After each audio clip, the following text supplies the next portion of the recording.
Welcome back to DemButlers. I'm Cass. I'm Doug. You are the Butler Brigade. Welcome all of our new members, old members, new subscribers, old subscribers, viewers, watchers, foes and woes, and the mighty, mighty keyboard warriors. But they done faded out. Yeah. They don't come that often no more. Nah. I think they've either fallen off. Or they're like, hey, man, them Butlers are legit. I ain't got nothing to argue about with. Seems like every time they say something, I think it's not right.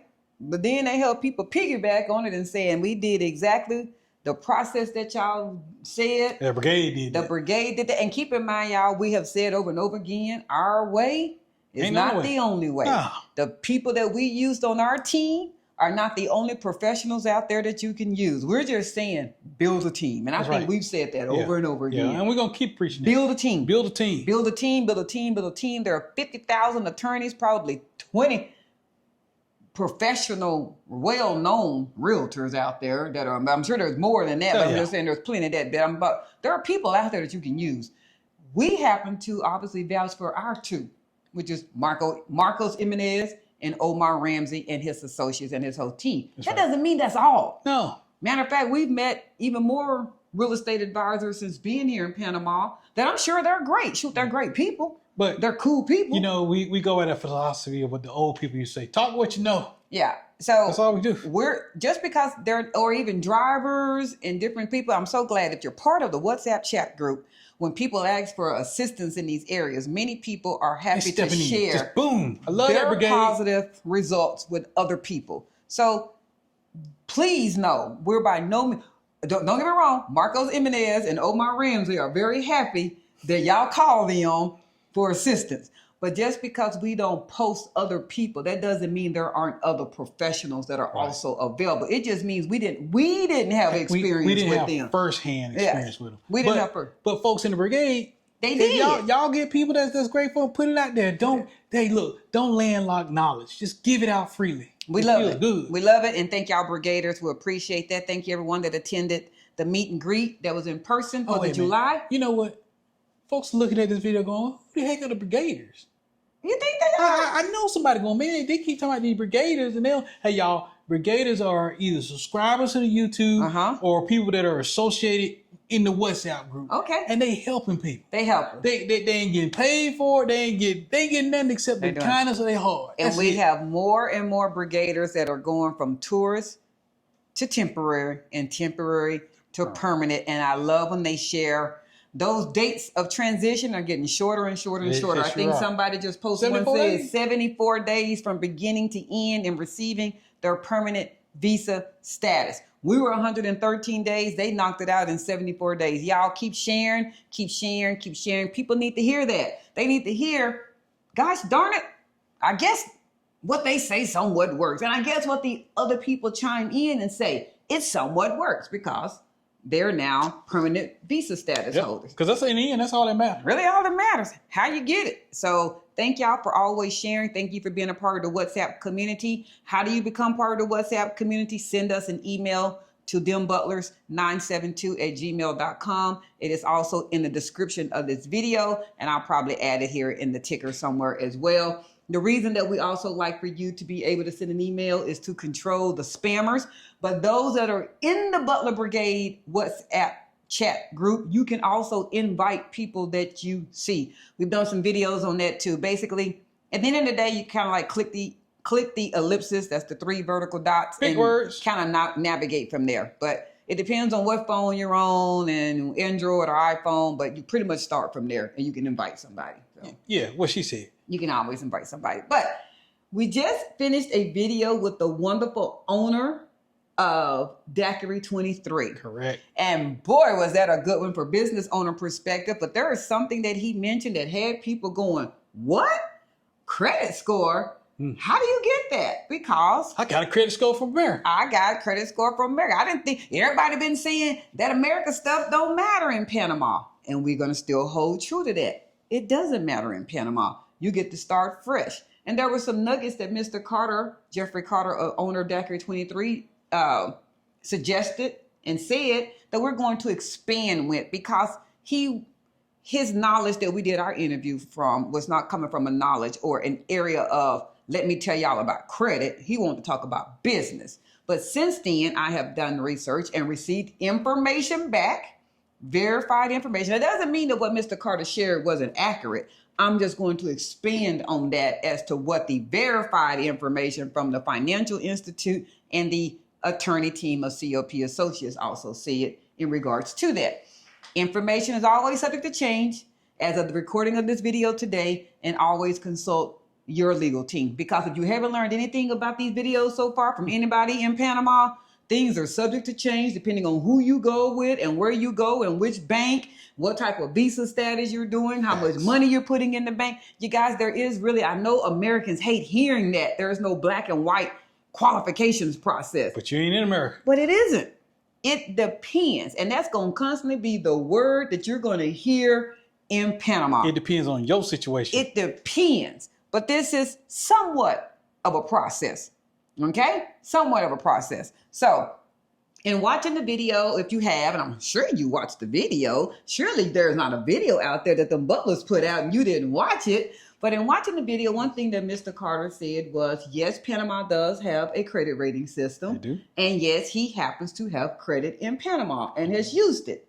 So that caused people to start going, well, how do you get a credit in Panama if you're basically using cash? If you're using cash as far as you brought cash from America to open up your bank, and you're going to basically be withdrawing stuff either via Yappy or cash. They're going, well, how do I get credit? If they don't have a social security number aspect, and what source are they using? So we're going to answer that for you. Okay? Okay.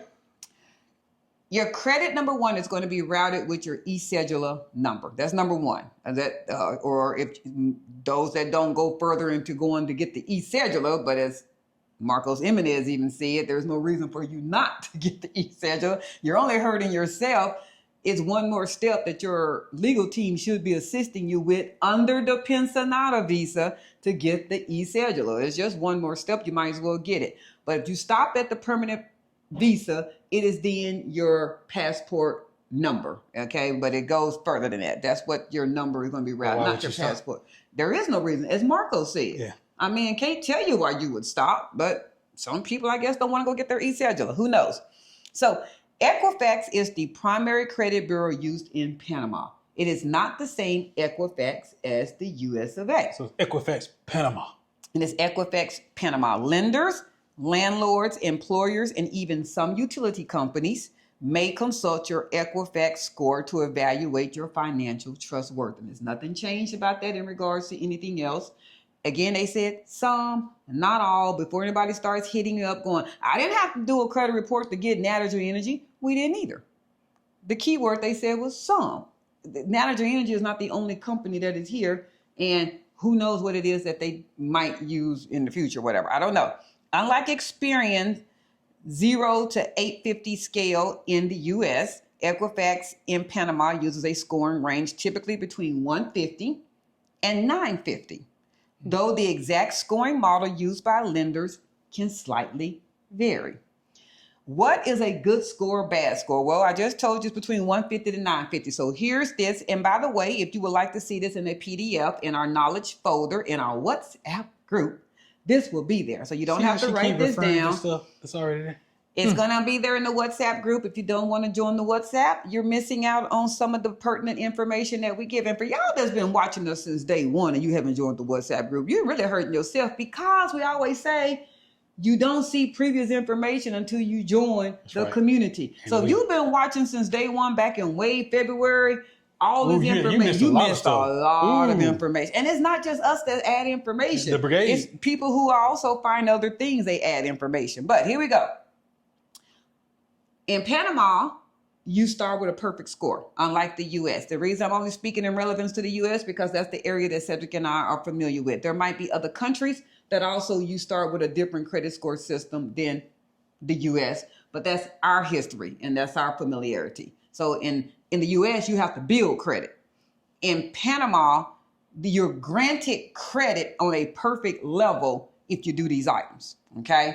So I don't want to make it seem like that if you never open up a bank account and show things you have perfect credit. We mean once you get the credit established, they start you as perfect, if that makes any sense. It does. Okay. 900 to 950 is excellent. Very low credit risk. You likely qualify for the best terms and lowest interest. 750 to 900, you're good. Reliable borrower, strong chance of loan approval at competitive rates. 600 to 749, fair, average. May qualify for credit, but not always at the best terms. 450 to 599, poor. Higher credit risk. Lenders may deny applications or offer higher interest. 150 to 449, very poor, very high credit risk, likely to be denied for most forms of credit. No, there is no universal rating. There isn't. Subject to change, subject to, you're going to hear that all the time. So lenders may interpret scores slightly different depending on the product or the industry. You're trying to go get furniture at a store, let's say, I don't know, $1,000 couch, might not be leveraged the same as a $35,000 car. Okay, yeah. They might look at it differently. They're gonna look at it differently. They might look at it differently. They might sit there and go, okay, that $450 is okay to get this couch. That $450 is not good for you to get this $35,000 car. We ain't ready to do it. Does that mean you're denied? Does that mean you won't be able to get it? No, there's one thing that Mr. Carter even kept saying is money is king. Yeah. Money is king. Hey, they might say no, and then you put down $2,000, and they might say, you know what, go ahead and pick up them keys. I don't know. We're just giving you the credit information. Please stop trying to make it be so black and white as the U.S. It's not. Yeah. It's just not that black and white. It's just not. Period. What affects your Equifax score in Panama? Equifax gathers bank data from banks, credit cards, utility providers, and financial institutions to evaluate your credit behavior. Here's what influences your score. So this is one other thing that we've often said is that a lot of people sometimes ask, is it okay that the landlord keeps the utilities in their name? We've tackled that one before, and y'all have heard our answer with that. I'm going to lump sum it with, what if the landlord doesn't pay the bill? What is your recourse for having utilities on? You know, if they don't pay the bill for whatever reason, and you're the only one that's affected by the electricity being turned off. You're going to come back to the condo and click the switch and ain't nothing going to happen. The flip side of that is it's not going to be turned on until that previous balance that was not paid is paid. And you're the only one sitting in the condo with no AC on. Dark and hot. How quickly do you think a condo owner that doesn't live there is going to be quick to not only pay the outstanding bill that they never paid, but they're also not inconvenienced by the fact that you hot. That's true. Yeah. Sorry for you, man. You drink a lot of water. You the only one sitting there yelling, talking about, but I've been paying you the money. And I go, well, things happen. Did you get a receipt? Things happen. Oh, well, I didn't pay it. So, but also is to establish your credit here in Panama as well. There's another reason why you want it in your name. You want it in your name. So payment history, timely versus missed or late payments. You still need to pay on time, everybody. We know personally, but the National bill, we can definitely 100% say that one. It divides it just like the U.S. Current due, 30 days due, 60 days past due, 90 days past due. There is no reason for anyone to not know what they haven't paid and what's late and what's getting ready to get turned off. Read the bill. It's there. Everything on them 30s and 60s and 90s should be zero. Yeah. Should be zero because you're paying your bill every month. Okay. Outstanding debt. High debt to income ratio or maxed out credit cards. So even if you get here and you get the opening credit cards, and you will, or whatever you're going to do, well, if you just charge it up, that's going to affect your credit score as well. But these are the same things as the U.S., right? Same. Nothing's different. Credit applications, too many recent credit inquiries. Credit mix, variety of loans, car, personal, mortgage. How much stuff you got that you showing that you got spread out? Yeah, don't get 30 credit cards. That ain't diversity. Public records, legal judgments, bankruptcies, and defaults. Yes, they still do that too. I don't know why people think that Panama is dirt road, chickens and goats. Like there won't be judgments and evictions and that kind of stuff. Yeah, I'm about to say roads, credit. You cannot come here and still not pay your bills. Yeah. Are you as subject on a disciplinary action as you are in the U.S. if you terminate your lease early and do those type of things? No, because of the fact that the condo owners more than likely not reporting you in a negative aspect because they're being compensated in some kind of manner, or whether that's keeping the deposit, you doing just whatever you've worked it out on. Oh. But can you be evicted in Panama? Yes, you can. Yeah. If you don't pay anything, you can be evicted. So you can have your stuff kicked out. And you may or may not be getting reported for renting. It might not. Why would a condo owner show some? You don't own anything. You're renting. We've said this over and over again. Condos are not like apartments in the U.S. They're individually owned by the individual condo owner who has either flat out paid cash for something or they're paying a mortgage for something. Mm-hmm. There's nothing in your name as far as this condo. So who's reporting you? The condo owner is being reported for their great credit, but not you. You're paying them. It's the same way. How to check your credit score in Panama. You can request your credit report called Historical Day Credit, though, through Equifax Panamá.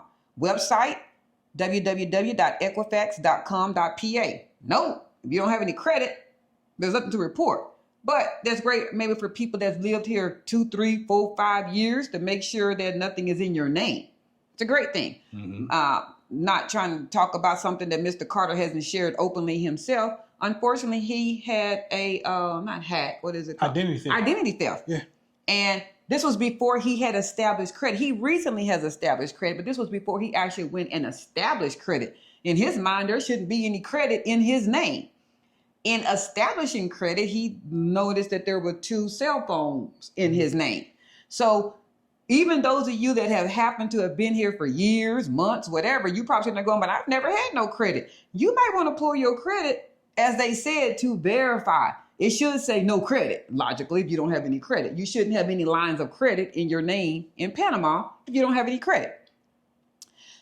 Visit their office or use an online portal to request your report. In some cases, you're entitled to 1 free report per year, just like in the U.S. Yeah. Tips to improve your credit score in Panama. This is always one. People are like, okay, well, how do I get it? Well, pay all your bills and your credit obligations on time. Well, dadgummit. Avoid overextending credit or maxing out credit cards. Limit how often you apply. We just hit all of this. Maintain a healthy mix of credit types. Regularly review your credit report for errors or outdated information. So now the one thing people go, okay, well, great. I appreciate all that. But how now do I get credit? I'm here under the Pensionado Visa. Different, obviously, for someone who has purchased property. Because if nothing else, you have property that you've purchased. Mm-hmm. You have the condo that you've paid cash for, or I guess it's the only way you can pretty much do it, or the mortgage that you're doing for said condo. But you have credit. You have credit here. Well, those of us that come with the Pensionado Visa, we're not purchasing. Most come here and pay cash for a vehicle, and they pay a condo owner for rent. So because they're living cash, they're going, well, how do you actually establish the credit aspect? Most banks in Panama are accustomed to working with Pensionado applicants, but requirements may vary slightly by the institution. Banco General is not going to do the same as Banistimo. Banistimo is not going to do the same as Scotiabank. Okay? Once again, everybody keep going, what's the criteria? There isn't one. Varies by bank. Okay, let's start there. Varies by bank. So here's what is generally needed. A valid passport. We've had this one before. We've told y'all this. That signature has to match exactly. We've even had people pull us aside at the meet and greets going, man, I had to sit there for 20 minutes. And the first thing that popped in my mind was exactly what Dove said. I had to keep signing. And sometimes a second form of ID, photo ID, Panamanian immigration ID, your carnet or your temporary visa. That's what that's called, if that's available. Proof of address, typically a utility bill or your rental contract, Panama based, not something that's somewhere else. Bank reference letters from a U.S. bank or foreign bank, usually 1 to 2 of those. So you can get a bank reference letter if you happen to bank with Chase Bank, Wells Fargo, Bank of America, Navy Federal. Bank officials know what you need when you say, I need a bank reference letter. It's basically going to say who you are, the type of accounts that you have, your good or bad. Surely don't ask no bank for a letter if you got bad history. I'll pay y'all, but I need y'all to give me a reference letter. They know what's needed. And it's going to be the signature of that person that's the official. And, they might attach, they're in good standing, something of that nature. They know what's needed. One bank official knows what's needed to another bank official. You don't even have to, when you say I need a bank official letter, they know what's needed. Okay. And they just say, if you happen to bank with 1 or 2 banks, then get those that you bank with. Unfortunately, Cash App and PayPal, y'all, banks. Those aren't banks. That's not banking. They need a bank letter.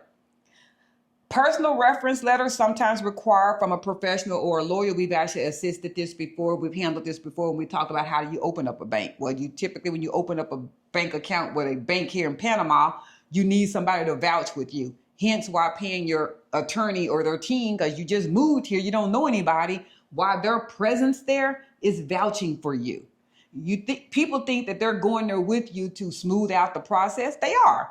People think they're going with you to assist with the communication because they typically speak, English and Spanish. Mm-hmm. They are.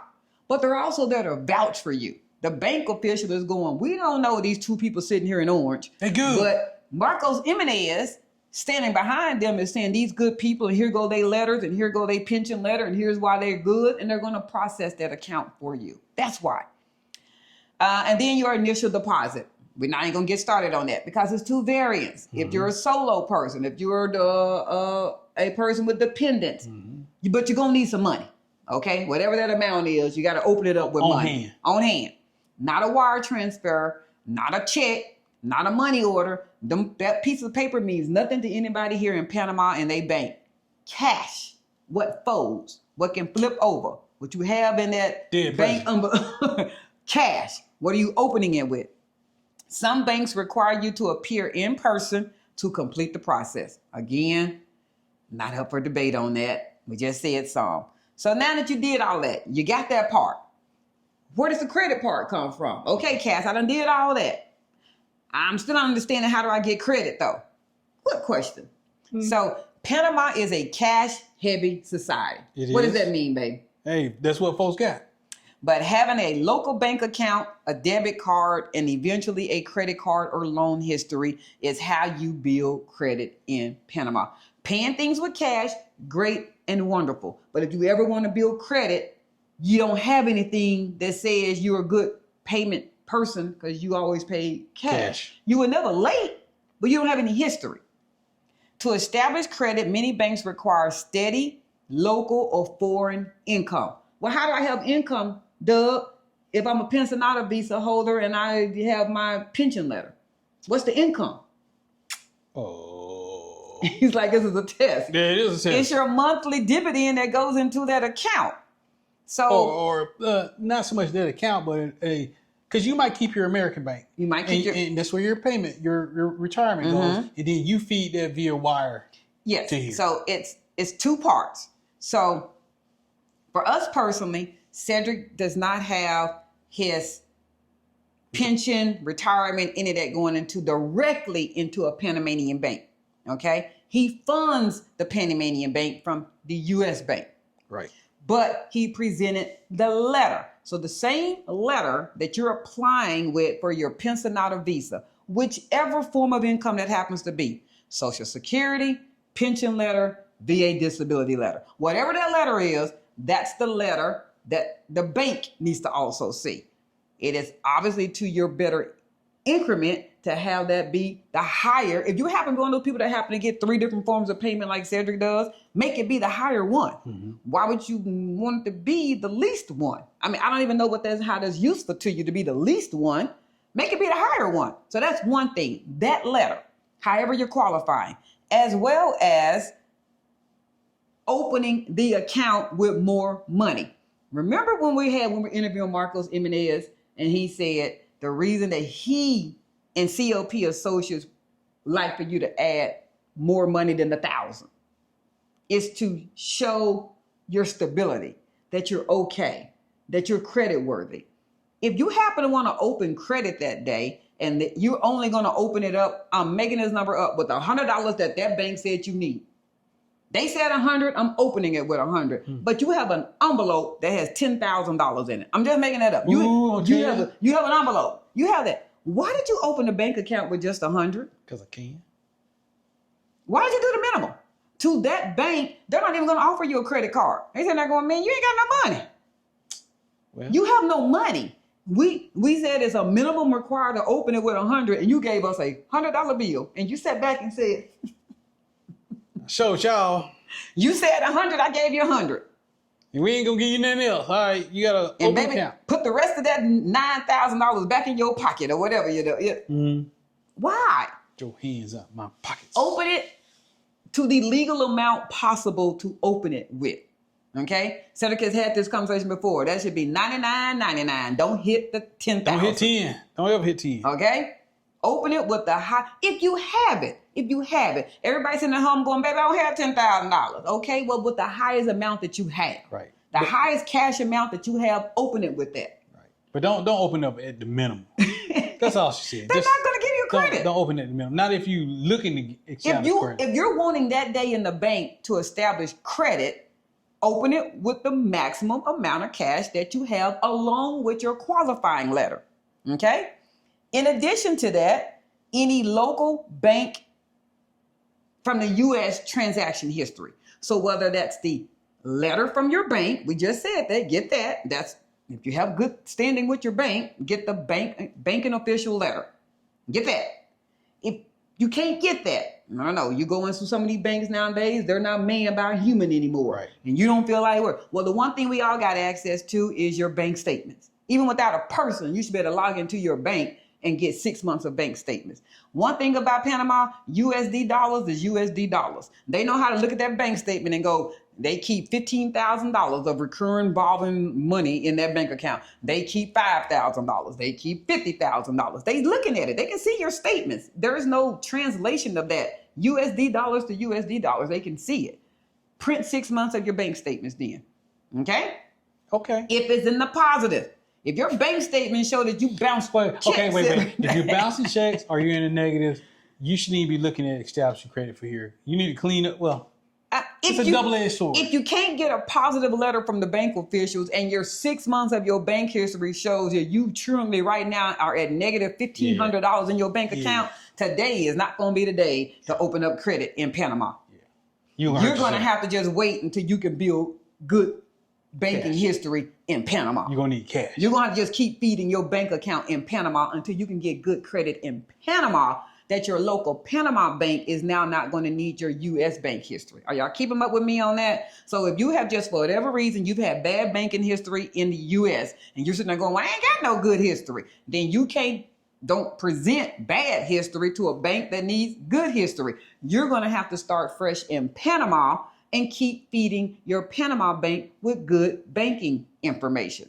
Yeah. Whether that means transferring money, walking in with money, we don't care how you do it, but you need to keep showing that if you open it with 1,000, then next month make sure there's 2,000, and the following month make sure there's 3,000. You just keep going until you get that money on a level that it looks good to you. But that's what we're saying. Don't ever go into the negative. Don't go into the negative. Ever. All right.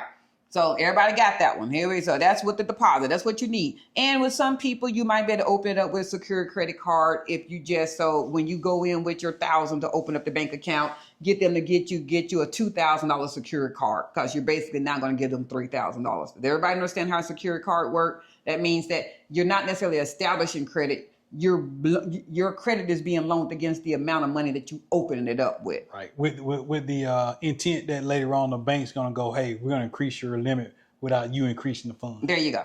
Proof of income for Pensionado Visa. Well, we've already had this because you should already, you're under the Pensionado Visa. We've done too many videos on what do you need to show for that. So everybody already go back and knows. look for those. It's the same thing. So your letters and all that stuff. And keep in mind, all this stuff is being notarized and apostilled.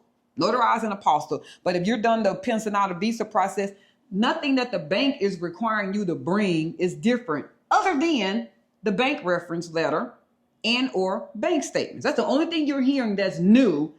But that's only if you want to establish credit in Panama. If establishing credit to you is not important, you don't need to go get bank reference letters and statements, your bank statements. Only if it's important to you. If at some point you are going to want to have credit, you're going to want to purchase a car, you're going to want those type of ththings. Okay? If that's nothing you're ever going to need, please, this video is not even really valid for you. It ain't important. It's just for... But we like that you listen. Yeah.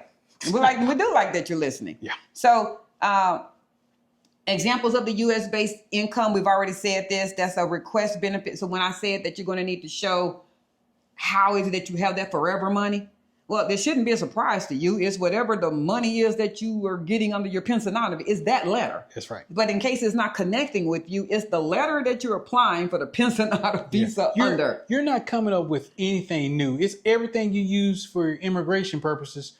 bank related. Exactly. So the SSA letter, VA disability letter, forever pension from whatever company that you retired from is that letter, apostilled and notarized. Okay. That should be translated into Spanish in case you've never heard that before. Every document that you're giving, except for the bank statements. Bank statements only don't have to be translated into Spanish because it's showing money. Money is one of those things that is universally known. It's universally known. But if you get a letter from the bank official, it needs to be translated into Spanish. All right? I want to make sure everybody understood that. If you opt on the side of getting a letter from your U.S. bank official, that letter of recommendation needs to be translated into Spanish, and those letters need to be apostilled and notarized. All righty, there we go with that one. Use a bank that is expat friendly. So we keep saying, everybody know those banks. That's Banistabo, Global Bank, Multibank, Banco General. We personally did Banco General. I'm going to argue back and say everybody don't know that. Well, okay. They're trying to do cash. They're trying to do cash. Zelle. No. Keep copies of everything. Y'all know I'm a big stickler for copies. Everybody know when you don't keep copies, things happen. So why get just one letter printed from your bank official? Get two. Okay, because I honestly don't know if you give them the letter. I'm going to assume they're going to keep the letter. Panama is real big on paper. It's not really a digital not yet company, and not a digital country that we've seen, that we have run into. They're real big on bring me the apostilled and notarized document. They ain't big on let me email this over to you. We haven't run into that yet. We haven't.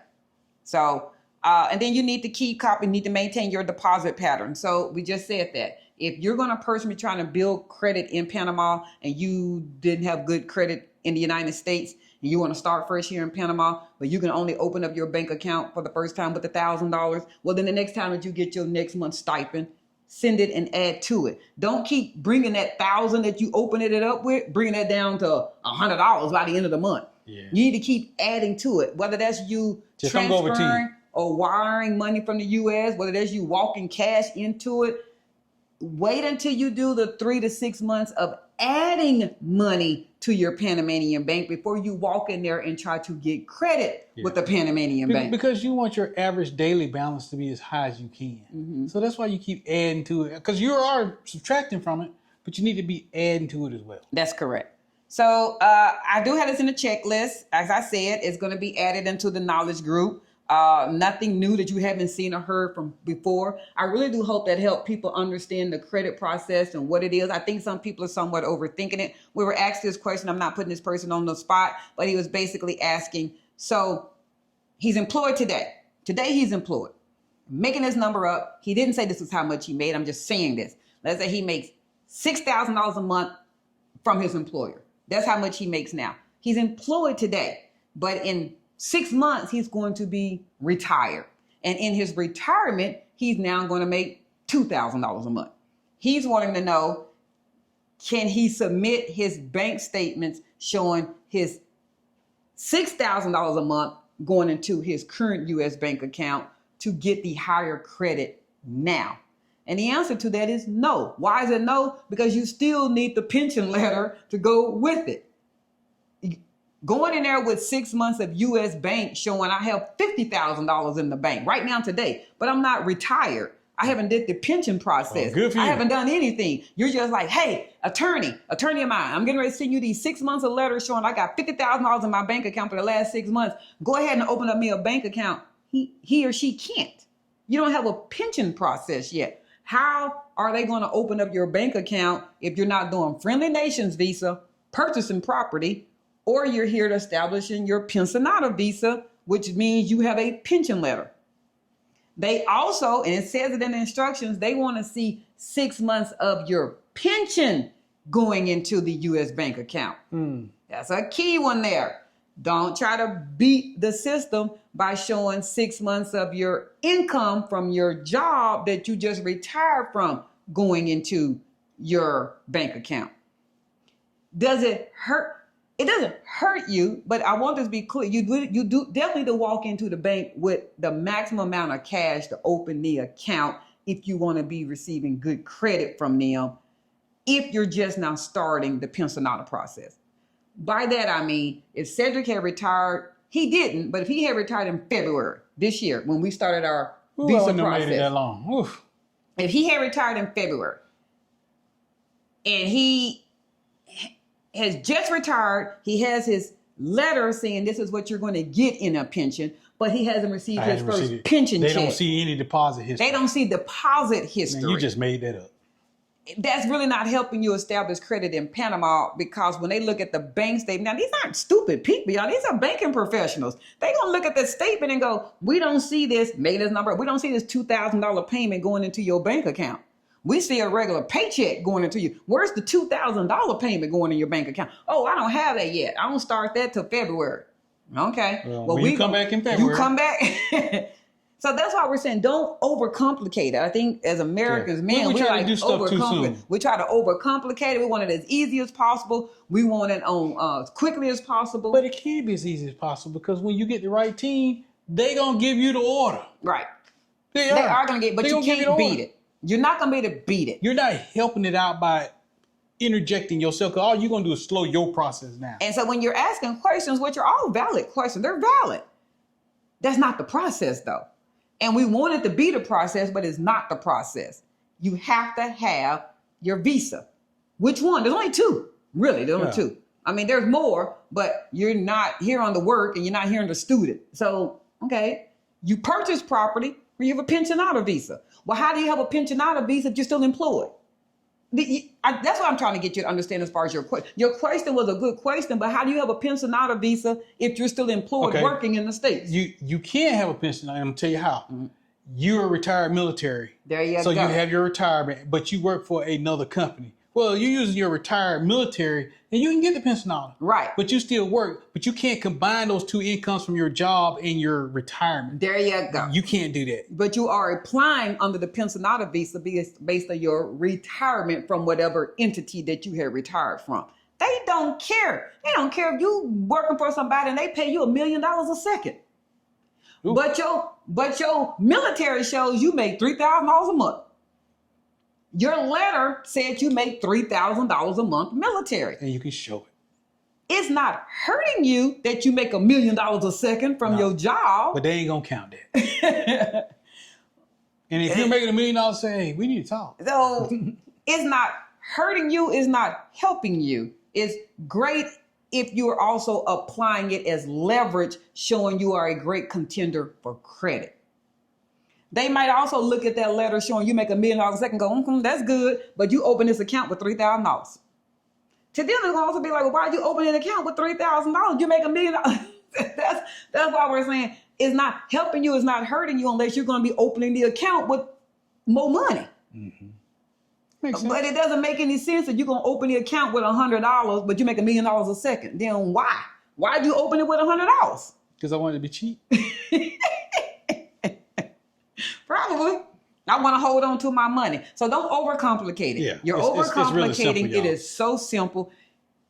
If you do the process that your legal team that you hire, there you go. Banking is going to be one of the steps anyway. And believe me, your legal team is going to be telling you, especially if they can see that you make 3 different entities of money, then baby, we need to apply under the higher one. But wait a minute. You better look at your list of things that is covered on your legal team and make sure banking is part of it.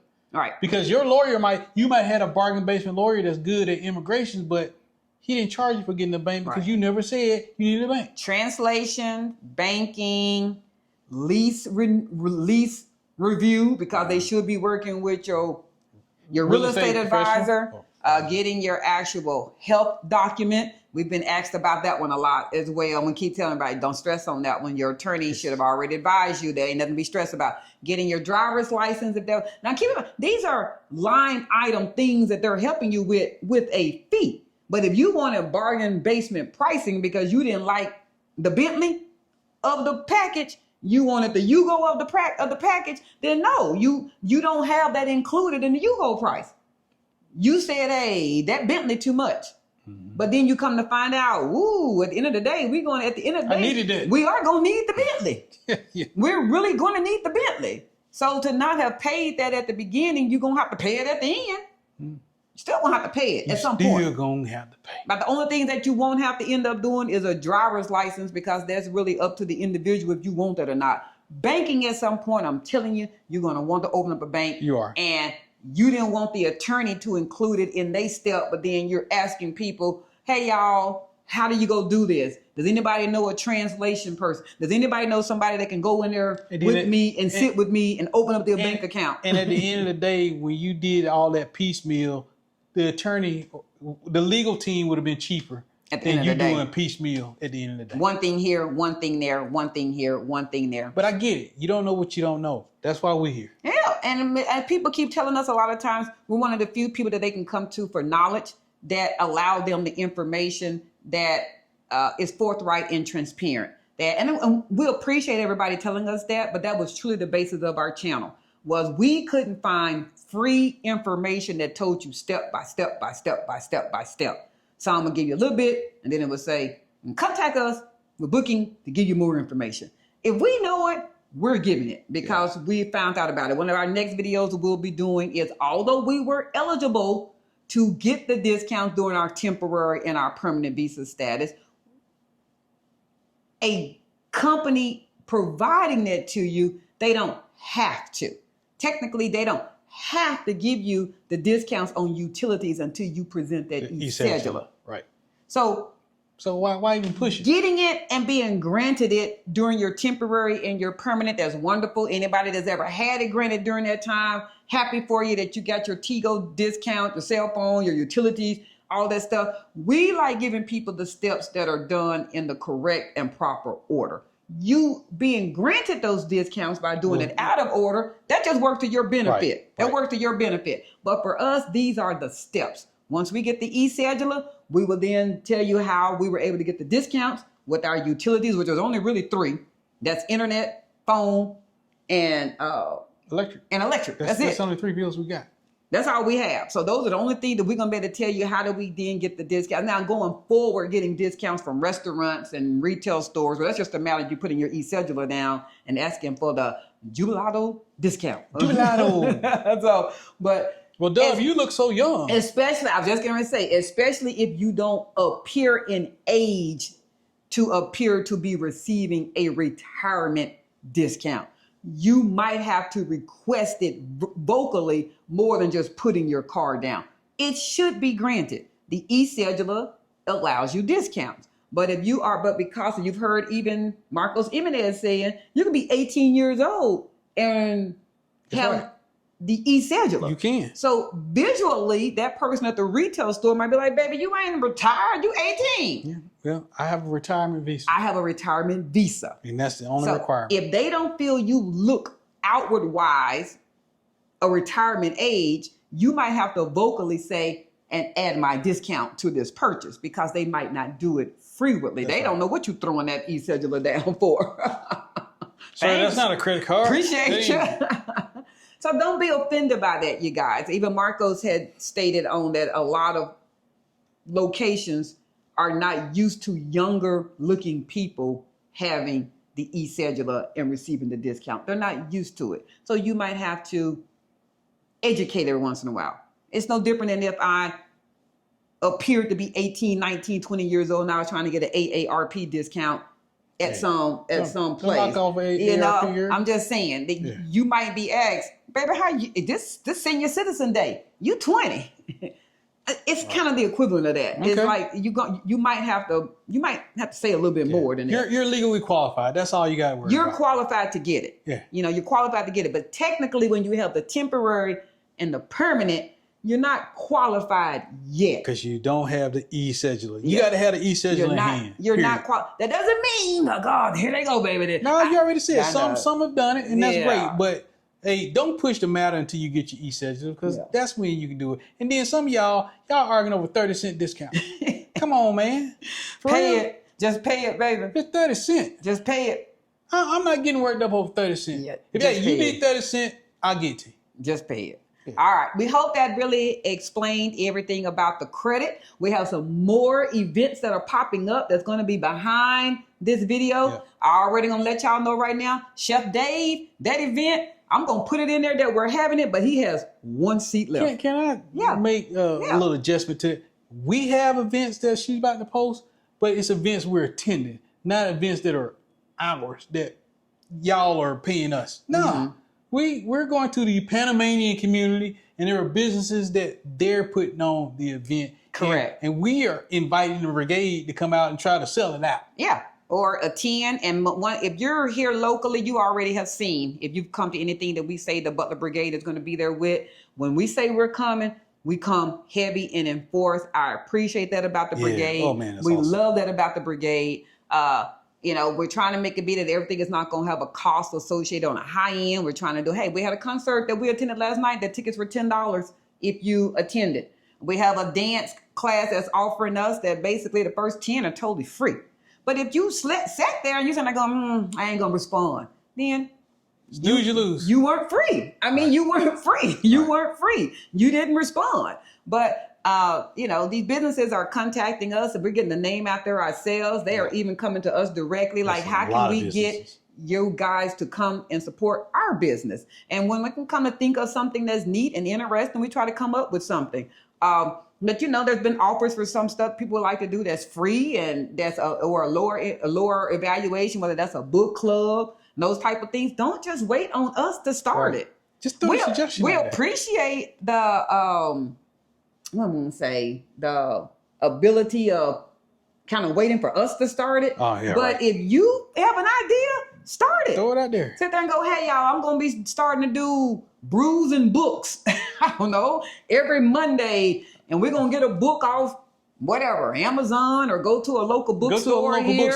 get the book. You're going to be surprised that most of them are in Spanish. They do have some English sections, but not a lot. So why would you be surprised? You're in a Spanish-speaking country. So, but if you want to start that on your own, you're not offending Cedric and I. No. You're not offending us. No. This is what our community is about, is unity in the community. We keep saying that. That's right. You do not have to sit in neutral and wait for us to put the car in go. Y'all, it is so important that now that you got here, you gotta entertain your soul. You relocated yourself. Maybe mental health is getting better. And in fact, I know it is. Mm-hmm. But if you sitting in your condo or wherever you live at and you're not exploring and doing other things with others, you're going to be in a world of hurt. You are. I mean, that's the biggest thing we can sit there and say. Please, you are not offending us to create or post about something you're doing yourself. We welcome other tour events and people doing stuff. You see us posting it. Yeah. We're not divisive like that, and that's not getting off the tangent or anything. We're just saying you're welcome to. You don't have to wait for us. I know there are many people that sit in a condo in their home and are like, man, I wish they would do this. If you like to do it, post about it. Because good chance that we ain't even thought about it. Or it might be something we don't like to do, everything that everybody else might like to do. Right. I'm personally not a cigar smoker and a brown liquor smoker. So it's probably going to be a minute for me to come up with something that involves cigars and brown liquor. You know, she said brown liquor. But you will drink some liquor, though. But you might have something automatically that you do. One thing that I did, I brought my skates down here. And I would like to be able to do something skating. Somebody else would go, girl, these knees, the way they set up, they ain't going to work. That's why I'm saying that you might, if it's something you enjoy, put it out there. You'll be made. Who cares? If it's just one person that shows up with you and goes skate at the park. That one is more than you by yourself. And when she say put it out there, she means go into the our WhatsApp community, and throw it out there. Everybody You'd be surprised. Has the ability. If you look to the left, there's a plus sign. You're going to have to explore. We keep saying y'all going to have to explore WhatsApp now. Some of y'all, you're going to have to explore. You don't even have to do a post. You can actually create an event. Everybody in our group has the ability to create an event. Push that plus sign, do event, and go, hey, I'm going to be at whatever. But put it in the right group. Yeah, the right group. Put it in the right group. Right group. Either general or put it in food if you're going to go food, or if it's something party-wise or event-wise, then put it in the playground. You're there. Don't put it in the pet parents. And it ain't got nothing to do with pets. It ain't got nothing to do with pets. And we've already said this. Once it starts going to a more conversational between you and one other person, just click reply privately. That person that you're talking to will still be able to see your message, but it's taking it off of the thread where everybody else can see it. Don't get me wrong. I know we all debate every once in a while. I started posted something about the Cowboys the other day, and everybody had to put their team. Ooh. I started to delete y'all messages about y'all other team. Nah, I ain't messing like that. Y'all, it's okay. It's okay. Nobody's gonna sit there, but we do see people leaving the groups And I think some of it is because they also don't know how to control their notifications. You got to mute the notifications. Yeah, y'all, every one of the notifications, even for me, I got it muted. You got to every mute one it. of them. There's no possible, even us as admins, there is no possible way I could hear that notification Ding, ding, going ding, off ding, all night. ding. I don't see messages unless I go to WhatsApp and open it up. That's even if I'm tagged. That's why sometimes it takes a minute, and I'm glad to have some brigaders out there that would have said, hey, she probably gonna get to you in a minute, because y'all have specifically tagged Cedric and I in a comment, but we don't see that until we're ready to sit on the couch and open up WhatsApp and check it out. And I love that the brigade will get out there and answer questions. And don't be afraid, y'all. Y'all got the answers, do it. And if it's the wrong answer, please me, somebody gonna change it. Or not change it, but correct it. Correct it. And then we gonna find it and correct it.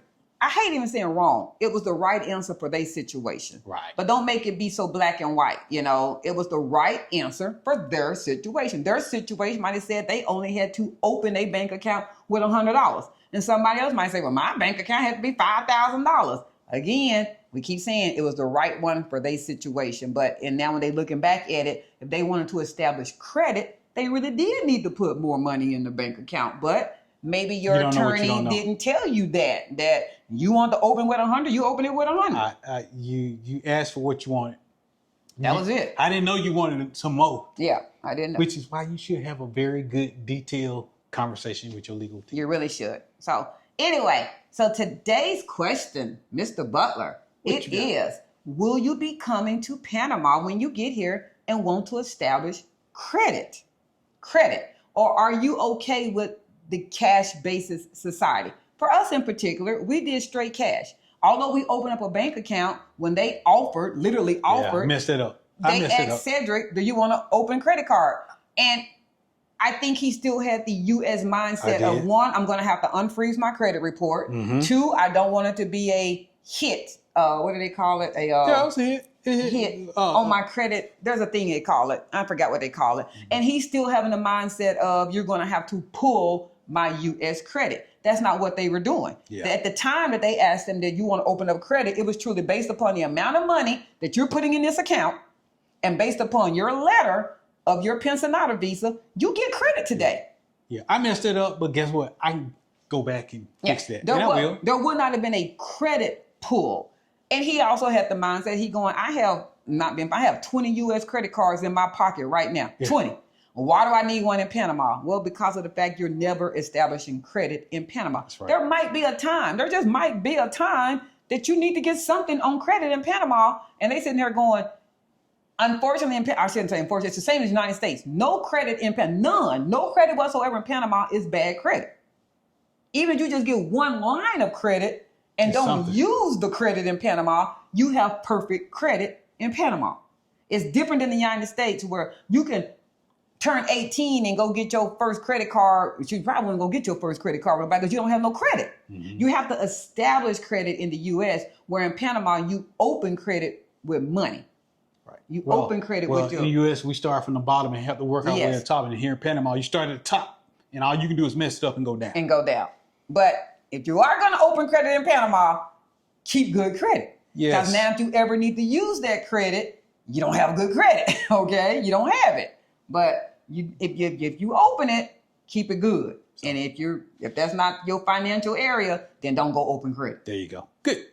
Well, and what's on your question then? Okay, so that was it. When you come to Panama, are you planning on being a cash society, or are you going to try to open credit and establish credit? And if you are going to open credit and establish credit, will you use the more cash in the bank process, or will you try to go ahead and get your letter verification along with the bank reference for your reference? I would just like to know which way you're using, okay? You're going to put more cash in the bank, and you don't have to put the amount. I don't care.